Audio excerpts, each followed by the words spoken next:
사람은 누구든지 세 가지 관계 속에서 살고 있는데 자연, 이웃, 그리고 하나님입니다. 사람은 태어나자마자 주어지는 환경이 자연입니다. 도시의 인공적인 환경 속에 살고 있는 사람이라도 자연과 관계를 맺지 않고는 도저히 살 수가 없습니다. 또 이웃은 나 외의 모든 사람들입니다. 부모와 형제들도 이웃의 범주에 속합니다. 또 이것은 우리가 선택할 수가 없습니다. 세 번째로 우리는 하나님이 계신 것을 믿습니다. 하나님을 믿지 않는 사람이라도 어떤 그 인간을 초월한 정신적이고 신적인 존재가 있다는 것을 완전히 부정하지는 못합니다. 우리는 하나님과도 관계를 맺으며 살아가는 사람들이라는 것을 잊지 말아야 되겠습니다. 그래서 마르틴 부버라는 철학자는 우리들이 맺는 이 관계를 나와 너의 관계, 나와 그것의 관계로 분류할 수 있다고 했습니다. 그러니까 우리가 하나님을 사랑하고 이웃을 사랑하고 자연을 사랑하면은 나와 너의 관계를 가지는 것입니다. 그러나 이 대상들을 수단으로 생각합니다. 나와 그것의 관계가 된다는 거죠. 왜 우리가 어떤 사람을 좀 비하해서 말할 때 그 사람 누구라 하지 않고 그거 이렇게 말하기도 하지 않습니까? 그거가 되는 거예요. 인격이 없는 존재, 대상이 되어버리는 거죠. 그거. 그러니까 하나님마저도 내가 사랑하고 섬길 뿐이 아니고 내 기도를 들어주기 위한 대상, 내 소원을 이루어주기 위한 대상으로만 생각한다면 그것의 관계가 되고 만다는 거예요. 근데 우리 그 어린아이들한테조차도 이렇게 말하기가 쉽지 않습니까? 좀 도움 안 되는 친구하고는 친구하지 말고 좀 도움이 될 만한 친구하고 친구해라. 우리는 나와 다른 대상들을 사랑할 관계로 대하기보다는 수단으로서 대하는 것이 더 익숙하다. 그래서 예수님은 누가복음에서 한 강도 만난 사람의 이야기를 하십니다. 이 예를 들면서 어떤 사마리아인이 강도 만난 유대인을 도와줬다. 그래서 천지 원수로 지내던 그들이 이웃이 된다. 그렇게 말씀하고 있습니다. 우리가 만나는 모든 사람이 나의 이웃이고 우리는 우리 이웃들을 수단으로 아니라 사랑할 대상으로 삼아야 한다는 것을 말씀해 주신 것입니다. 그리고 오늘 우리가 함께 읽은 이웃에 대한 5가지 계명도 우리의 이웃들과의 어떤 관계를 맺을 것이냐, 나와 그것의 관계가 아니라 나와 너의 관계로 살아가야 한다는 것을 이 계명이 가르쳐주고 있습니다. 제일 먼저 이웃에 대한 이 계명을 3가지로 구분할 수 있는데, 첫째는 부모를 공경하라는 계명입니다. 우리의 가장 가까운 이웃이라고 할 수 있는 부모, 우리 가족이죠. 부모를 공경하라. 내 부모를 공경하라. 그리하면 내 하나님 여호와가 내게 준 땅에서 내 생명이 길리라. 자, 이 계명이 가지는 중요한 위치가 있습니다. 이 계명이 어떤 위치를 가지고 있냐면은 하나님을 사랑하라는 계명하고 사람을 이웃을 사랑하는 계명 사이에 다리입니다. 이 계명 다리를 놓아줍니다. 그러니까 하나님을 사랑하는 것과 부모를 공경하는 이 사랑이 같은 맥락을 가지고 있습니다. 어떤 부모들에게든지 자녀는 소중하고 또 어떤 자녀들에게든지 부모는 소중한 존재입니다. 그래서 자녀는 부모를 소중하게 여기고 부모는 또한 자녀들에게 공경받는 존재로 살아가라는 계명입니다. 만약 하나님의 사랑이 없다면 이웃을 사랑하는 것이 가능할까요? 하나님의 사랑이 없다면 부모를 공경하는 것도 상대적으로 받아들일 수밖에 없을 것입니다. 근데 하나님의 사랑이 있기 때문에 우리로 하여금 부모를 사랑하게 하고 또 자녀를 사랑하게 하고 형제들을 사랑하게 하고 이웃을 사랑하게 하는 겁니다. 하나님의 사랑이 이것을 가능하게 합니다. 근데 사도 바울은 이 계명에서 하나님의 그 약속을 부각시키고 있습니다. 에베소 6장 2절 3절 보면 내 아버지와 어머니를 공경하라. 이것은 약속이 있는 첫 계명이니 이로써 내가 잘되고 땅에서 장수하리라. 그러니까 하나님은 자기 아버지와 어머니를 공경하는 사람, 부모를 공경하는 사람에게 땅에서 잘되고 장수하는 복을 약속하셨다는 겁니다. 그러니까 10가지 계명 중에서 이 약속 있는 첫 계명이에요. 이 계명에만 유독 복을 약속하셨어요. 이게 어떤 이유일까? 왜 하나님은 그죠?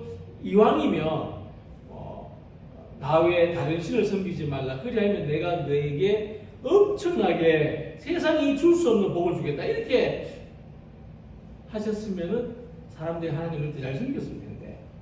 네? 부모를 공경하라. 그러면 내가 복을 주겠다. 이 약속을 하셨을까 생각을 해볼 수 있다고 하는 것입니다.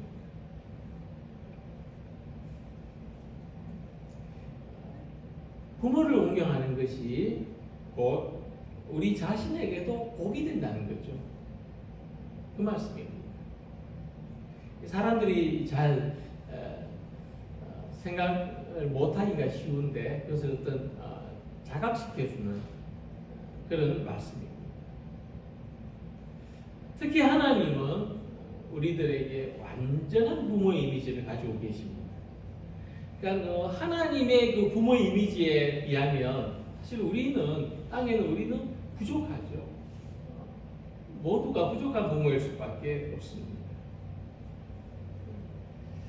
그래서 부모와 자녀는 무엇보다도 하나님의 사랑으로 연결되어 있어야 되고 바로 이것이 우리들에게 복이 된다는 말씀입니다.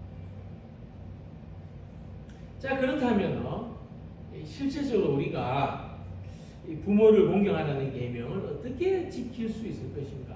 아니, 나는 부모가 안 계신데 뭐 어떻게 이 계명을 지키고 이게 어떻게 나한테 해당이 될까? 그럼 내 자녀한테 내가 너 부모니까 너 나 공경해야 돼. 하나님 말씀이야. 이렇게 해야 되냐? 사실 이 모든 사람에게는 부모님이 있습니다. 그래서 비록 우리 마음속에만 계신 부모님이라 할지라도 우리는 이 부모를 공경하라는 계명을 어떻게 지킬 수 있을 것인지를 생각해 볼 수가 있습니다. 먼저 이 자녀들은 부모를 받아들여야 됩니다. 내 부모로.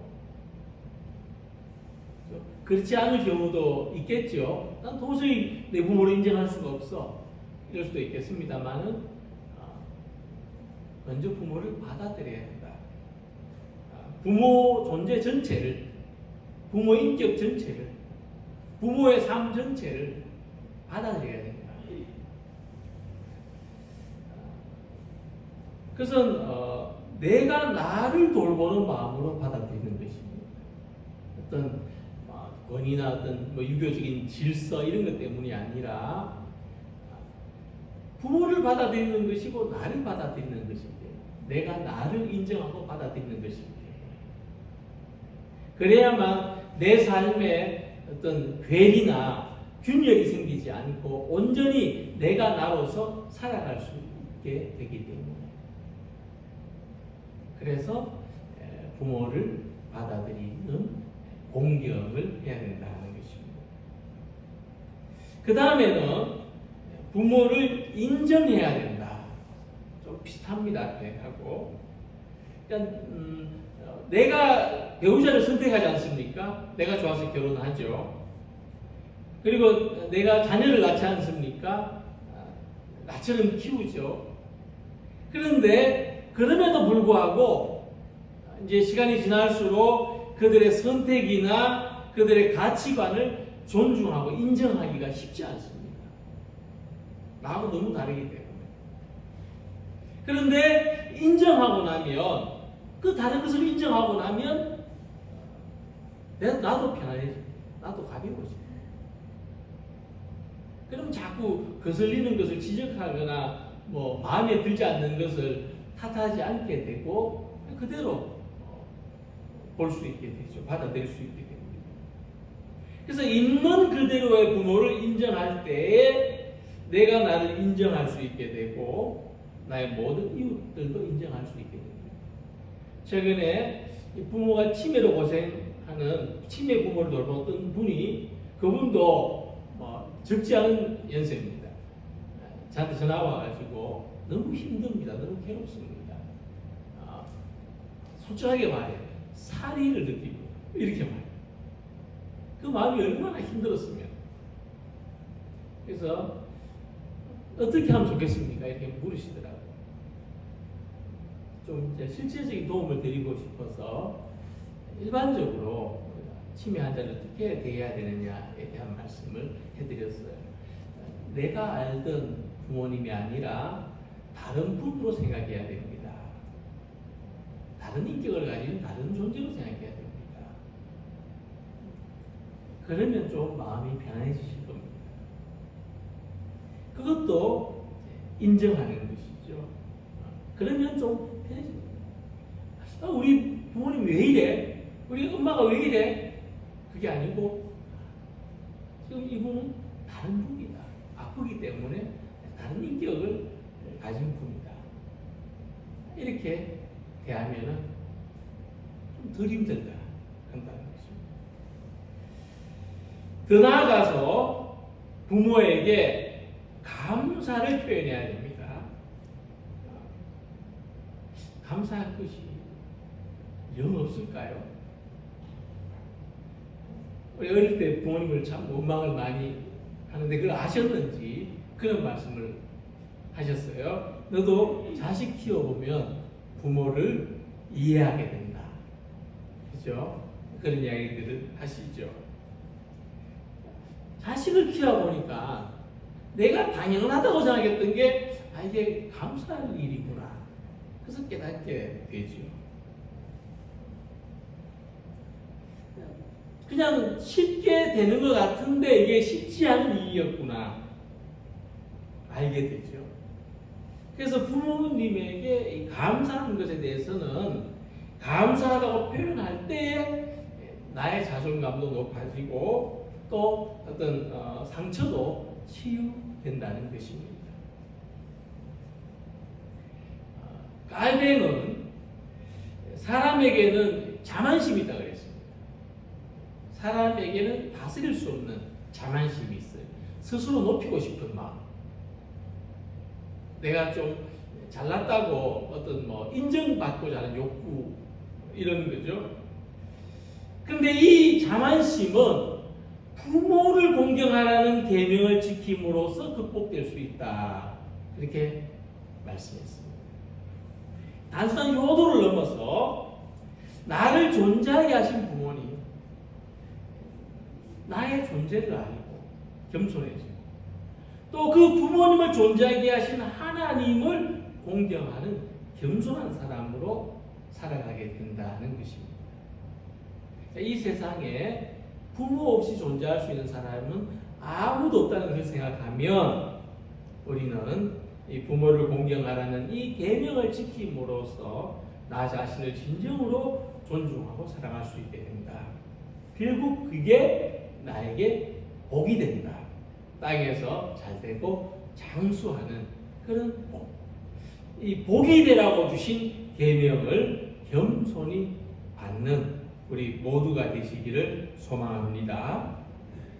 자, 그 다음에 우리는 또 하나의 성격을 가진 계명을 만나는데 이웃에게 해를 끼치지 말라는 계명입니다. 살인하지 말라, 간음하지 말라, 도둑질하지 말라, 거짓 증거하지 말라. 이웃의 생명을 해치거나 이웃의 순결을 해치거나 이웃의 재산을 침해하거나 이웃의 명예를 해쳐서는 안 된다 하는 것입니다. 농사를 짓다 보면은 옆집 땅하고 경계가 있잖아요. 근데 옛날에는 지금은 이제 지적도가 있어가지고 좀 구분이 옛날에는 슬그머니 그 경계석을 저쪽으로 더 밀어놓고 땅을 더 개간해가지고 밭 한 고랑이라도 내 땅을 더 만드는 이런 일들이 있었다고 합니다. 그래서 계명에도 율법에도 보면은 땅 그 경계표를 함부로 옮기지 마라. 내 땅을 더 늘리기 위해서 옮기지 마라 이런 말씀도 있어요. 그러니까 우리는 뭔가 어떤 이런 밭 한 고랑 또 어떤 내 영향력, 내 어떤 명예까지도 무한히 확대시키는 욕구를 가집니다. 좀 내가 뭐 깨끗하게 살아온 사람인 것처럼 해서 더 많은 사람들에게 영향력을 확대시키고자 하는 이런 욕구가 우리 사람들에게 있다는 거죠. 또 지금 같은 시대에 어떤 인기가 있다는 것은 또 영향력이 있다는 것을 이야기하고 또 인기가 가져다 주는 게 참 많습니다. 그래서 뭐 인기 있는 운동선수, 인기 있는 예술인, 직장인 이런 사람들이 되고 싶어 하죠. 옛날에는 그냥 운동 잘하는 선수만 되면 됐는데 요즘은 운동만 잘 해서 안 되고 인기도 있어야 돼요. 이게 훨씬 더 큰 가치가 있다는 거죠. 근데 요즘 어떤 모습을 봅니까? 이 인기가 한참 올라가는 이 사람들이 한때 철없을 때에 과거에 뭐 학교 폭력을 했다든지 돈을 빌리고 갚지 않았다든지 어떤 성적인 범죄 또 어떤 일탈적인 행동 이런 것들이 막 이렇게 파헤쳐져 가지고 또 여론화가 돼 가지고 추락하는 모습들이 있지 않습니까? 이것은 무엇을 말해주는가 하면은 내가 내 이웃에게 입힌 해는 언젠가는 내게 돌아온다는 거예요. 결코 사라지는 게 아니에요. 그게 내게로 돌아옵니다. 그리고 내가 누구에게인가 사랑을 미치고 은혜를 끼치면 그 또한 내게로 돌아온다. 이 세상에는 우리 눈에 보이지 않지만 이런 원리가 있다. 미국에서 팀 하스팀, 하시팀 뭐 이런 이 설계회사를 운영하는 하형목이라는 분이 있습니다. 지금 목사가 되었어요. 비즈니스도 하고 목사도 같이 하는 사람이 됐는데 미국에서는 뭐 흔한 일이죠. 이분한테는 심장병이 있었어요. 심장병. 근데 이제 그 아픈 가운데 심장병을 가지고 하는 가운데 성경을 세 번을 통독했는데 거기서 사람이 딱 하나의 교훈을 잡았어요. 뭐냐면 이웃을 사랑하는 사람이 진짜 하나님을 사랑하는 사람이다. 그 말씀이 가장 강렬하게 그 사람의 가슴에 왔어요. 그래서 그는 이렇게 기도했습니다. 하나님, 저를 살려주시고 병원에서 나가게 해주신다면 내가 내 이웃을 정말 내 몸같이 사랑하면서 살겠습니다. 내가 하는 이 건축회사, 내가 하는 사업을, 그래서 그 수익이 이웃에게 좋은 일을 하도록 하겠습니다. 그렇게 기도를 하면서 병원장을 하게 됐어요. 근데 마침 이 사람한테 맞는 심장이 구해져서 심장 이식 수술을 하게 됐다고 연락이 왔습니다. 근데 마침 그때 옆 병실에 또 환자 한 사람 들어왔는데 이 사람도 마찬가지로 심장이 필요한 사람이에요. 심장 이식해야 되는 사람인데 이 사람은 지금 상태가 더 자기가 심각해요. 곧 죽을 사람이에요. 심장 이식을 못하면. 그런데 순서는 자기가 먼저예요. 이 사람이 그냥 예수 안 믿는 사람 같으면 당연히 내가 먼저 왔고 내 순서고 심장을 이식 받았겠지만 이분은 갈등이 생긴 거예요. 어떻게 해야 되나. 아무 고민할 게 없는 게 이 사람한테 고민이 되는 거예요. 하나님 믿기 때문에. 그런데 기도했어요. 하나님 어쩌면 좋을까요? 내가 이렇게 좀 갈등이 됩니다. 내가 그냥 당연히 이건 내 거야 하고 내가 가질 수 없겠습니다. 그래서 기도하는데 이런 응답을 받은 거예요. 죽어가는 저 사람한테 네 심장이 필요하다.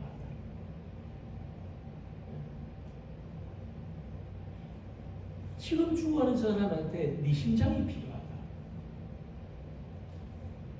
이 사람은 자기 순서가 먼저인데 의사한테 옆방 환자부터 수술해달라. 그렇게 말했어요. 근데 책을 읽어보면은 좀 상징 내용인데 그 이야기는 본인이 할 수 없고 보호자, 부인이 해야 되는 거예요. 부인이 이야기하는 게 더 어렵잖아요. 그래서 어쨌든 그렇게 자기가 이렇게 원하니까. 그래서 옆방 사람도 수술했어요. 그래서 옆방 환자가 회복되고 이 사람은 혼수 상태에 빠졌어요. 그 고비를 넘겼는데 어느 날 담당 의사가 와서 이렇게 말합니다. 나는 지금 당신 때문에 평생 한 번도 하지 않던 일을 지금 하고 있습니다. 뭘 하고 있단 말입니까? 내가 말이죠, 지금 당신 좀 제발 살려달라고 하나님한테 기도하고 있습니다.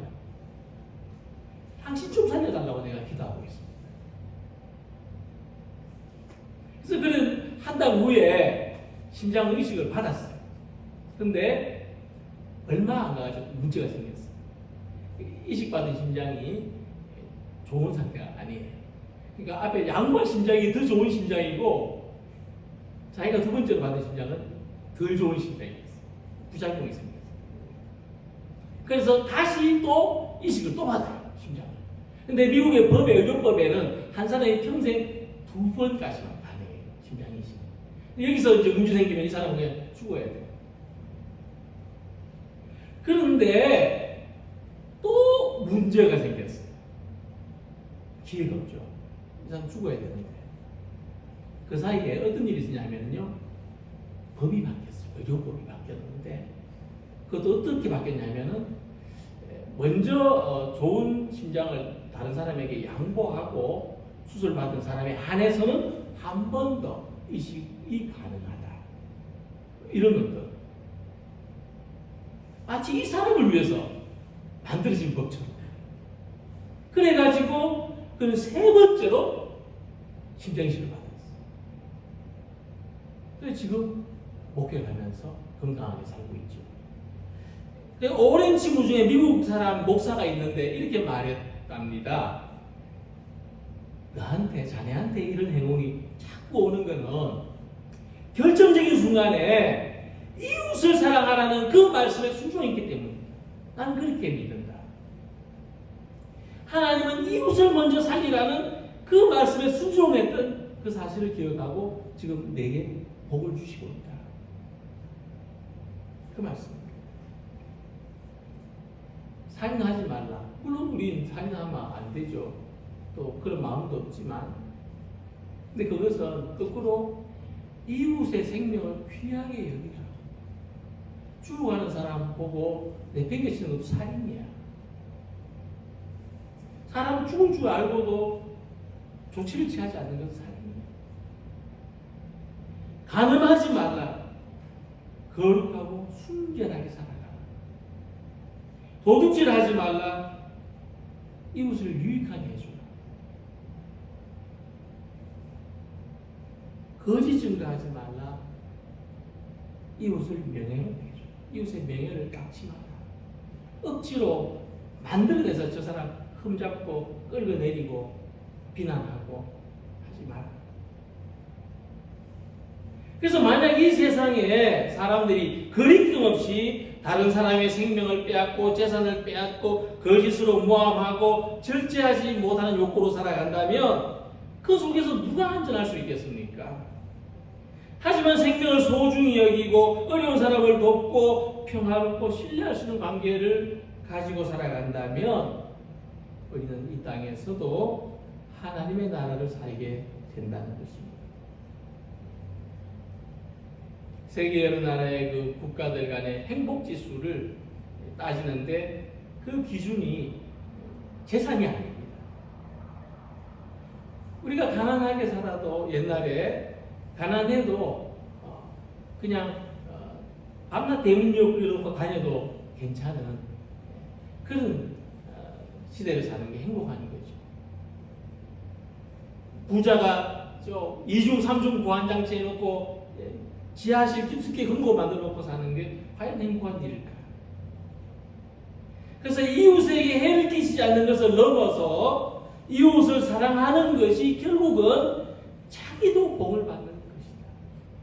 이웃을 사랑하라는 게 괜히 주신 말씀이 아니라 나도 복되게 살아가라고 하신 말씀입니다. 이것을 생각하며 살아가는 우리 모두가 되시기를 소망합니다. 그리고 하나님은 이웃의 것을 탐내지 말라고 하십니다. 내 이웃의 집을 아내나 남종이나 여종이나 소나 나귀나 물은 내 이웃의 소유를 탐내지 마라. 탐낸다는 거 있죠. 탐낸다는 건 뭐냐 하면 남의 것을 사랑하는 것이래. 남이 가진 걸 사랑하면은 탐내는 거래요. 그걸 가지고 싶어하고 열망하는 거예요. 남의 것을 가지고 싶어서 그것이 소원이 되면 탐내는 거래요. 그래서 골로새서 3장 5절 보면 이 탐내는 마음은 우상숭배라고 해요. 그러므로 땅에 있는 지체를 죽이라. 곧 음란과 부정과 사욕과 악한 정욕과 탐심이니 탐심은 우상숭배니라. 이것들로 말미암아 하나님의 진노가 임하느니라. 왜 탐심을 우상숭배라고 하냐면은 하나님보다 다른 걸 사랑하는 게 우상숭배죠. 참이 아니라 거짓을 섬기는 게 우상숭배죠. 그래서 이 탐심은 가짜라는 겁니다. 가짜. 되게 저게 있으면 내가 행복할 것 같은데 하는 이런 마음을 주는 가짜, 신기루와 같은 거. 그게 탐심이라는 겁니다. 그래서 우상숭배하는 사람이 멸망하는 것처럼 탐심은 스스로 망하게 만드는 원인이다. 신기루 쫓아가다가 목말라 죽는 것처럼 탐심을 쫓아가는 건 스스로 망하는 길이다 하는 것입니다. 네, 사도 바울은 참 아쉬운 거 필요한 게 참 많았을 것 같아요. 복음을 전하기 위해서 많은 걸 접었지 않습니까? 포기했죠. 근데 사도 바울에게도 사람이니까 살아야 되니까 필요한 게 있었을 거라고요. 근데 사도 바울이 필요한 걸 어떻게 마련했을까? 그죠? 탐심이 있는 사람은 필요한 게 생기면 어떻게 마련합니까? 뭐 남의 훔쳐서라도 마련한다든지 뭐 속여서라도 마련한다든지 이렇게 하지 않습니까? 근데 바울은 필요한 걸 어떻게 마련했을까? 바울은 자기한테 필요한 게 있으면 스스로 일을 해서 마련할지언정 다른 사람의 것을 탐내지 않았다는 거예요. 교회의 것이라도 탐내지 않았다. 권리가 있어도 탐내지 않았다. 자, 그럼에도 불구하고 그는 모든 것을 할 수 있었다고 했습니다. 그 비결이 뭐냐? 내게 능력 주시는 자 안에서 내가 모든 것을 할 수 있느니라. 그러니까 바울의 고백처럼 우리가 마음껏 소원해도 좋은 것은 하나님밖에 없습니다. 물질을 소원하지 마시고 그 물질을 주시는 하나님을 소원하시기 바랍니다. 또 다른 필요한 모든 것을 소원하지 마시고 그것을 주시는 하나님, 그것의 근원이신 하나님을 소원하시기 바랍니다. 그러니까 하나님은 우리가 탐심을 넘어서 능력을 구하게 하시고 소원을 품게 하시고 그래서 모든 것을 할 수 있게 하십니다. 하나님은 우리가 잘못된 욕망에 사로잡혀서 고작 이웃이 가진 거나 탐내는 삶이 아니라 우리의 진정한 소원을 발견하고 하나님을 섬기고 하나님의 능력으로 모든 것을 할 수 있게 하신다.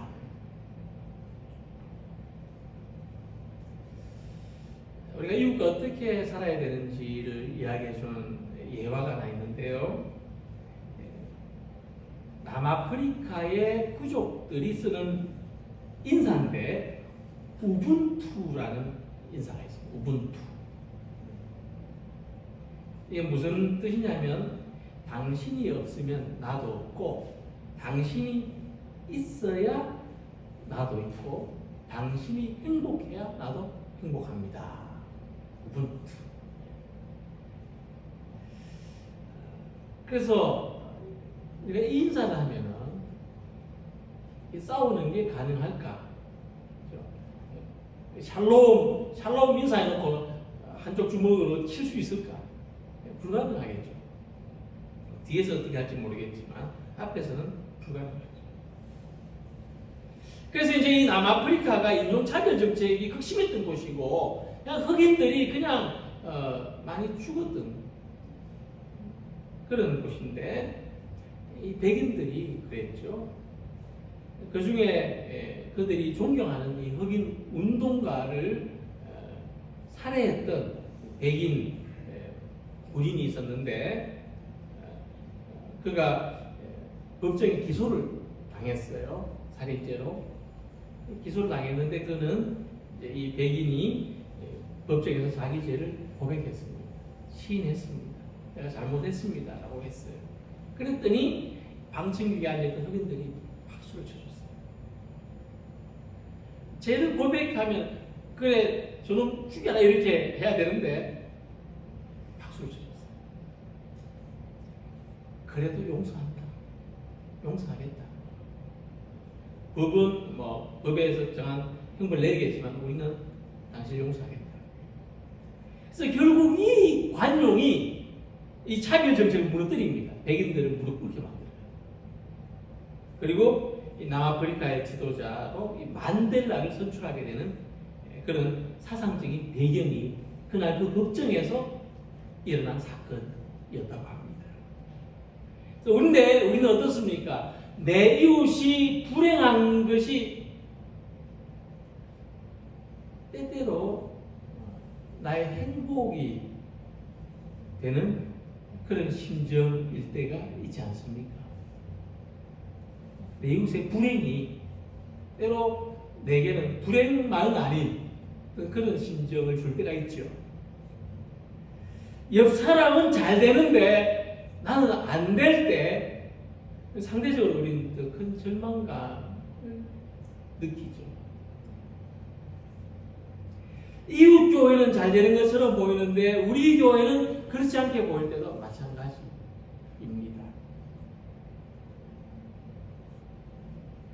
일단 우리 어떻게 살아야 될까요?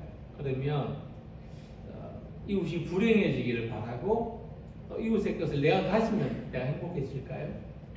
오히려 우리는 이웃을 축복하는 마음으로 살아야 됩니다. 하나님께서 나도 사랑하시지만 너도 사랑하신다는 것을 인정해야 됩니다.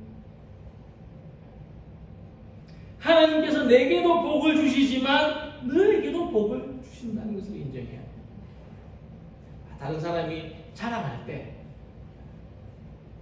막 기쁨에 들떠서 자랑한다 할지라도 그래 이렇게 맞장구 칠 수 있는 이런 어떤 관용의 마음, 어떤 축복하는 마음이 우리에게 필요하죠. 탐심의 배후에는 두려움이 있다고 합니다. 사람이 왜 탐내느냐? 두렵기 때문에. 내가 가진 것을 잃거나 빼앗길까봐 두렵기 때문에 가져야 되겠다. 다른 사람은 벼락부자가 되고 나는 벼락거지가 될까봐 두렵기 때문에 내게도 있어야 되겠다. 그런데 예수님은 무엇을 입을까, 무엇을 먹을까 염려하지 말고 하나님을 신뢰하라고 말씀하십니다. 성경에서 하나님이 가장 많이 하신 말씀도 두려워하지 말라는 말씀이죠. 하나님을 신뢰하고 하나님을 의지하는 마음으로 부모를 공경하고 이웃을 복되게 하고 축복하는 우리 모두가 되시기를 소망합니다. 그래서 우리는 함께 더불어 사는 사람으로서 나와 그것이 아닌 나와 너의 관계로 살아가기를 소망합니다. 이 나와 너의 관계에 사랑이 있습니다. 우리는 자연과 이웃과 하나님과의 관계 속에 살고 있지만 당신이 있어야 내가 있다. 당신이 잘 돼야 나도 잘 되고 당신이 행복해야 나도 행복할 수 있다는 것을 생각하면서 부모와 자녀 사이에 공경과 사랑이 있고 나와 이웃 사이에 배려와 보살핌이 있으며 나와 하나님 사이에 믿음과 순종이 늘 함께하는 삶이 되시기를 주님 이름으로 기원합니다. 기도드리겠습니다.